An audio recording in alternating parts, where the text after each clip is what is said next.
Padma Vibhushan award వచ్చిందని తెలిసిన క్షణం నిజంగా ఏం మాట్లాడాలో ఎలా రియాక్ట్ అవ్వాలో తెలియని పరిస్థితి.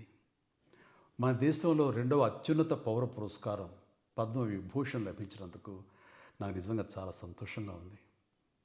ఒక తల్లి కడుపున పుట్టకపోయినా నన్ను తమ సొంత మనిషిగా, మీ అన్నయ్యగా, మీ బిడ్డగా భావించే కోట్లాది మంది ప్రజల ఆశీస్సులు, నా సినీ కుటుంబం యొక్క అండదండలు, అలాగే నీడల నాతో ప్రతి నిమిషం నడిచే లక్షలాది మంది అభిమానుల ప్రేమ, ఆదరణ కారణంగానే నేను ఈ రోజున ఈ స్థితిలో ఉన్నా. అందుకే నాకు దక్కినటువంటి గౌరవం ఇది మీది.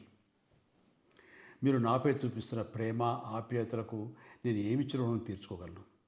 నా 45 ఏళ్ల సినీ ప్రస్థానంలో వెండితెరపై వైవిధ్యమైన పాత్రల ద్వారా వినోదం పంచడానికి నా శక్తి మేరకు నేను ప్రయత్నిస్తూనే ఉన్నా.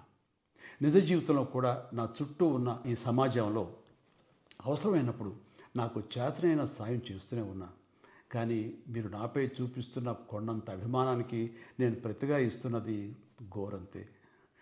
ఈ నిజం నాకు ప్రతి క్షణం గుర్తుకొస్తూనే ఉంటుంది, నన్ను బాధ్యతగా ముందుకు నడిపిస్తుంటుంది.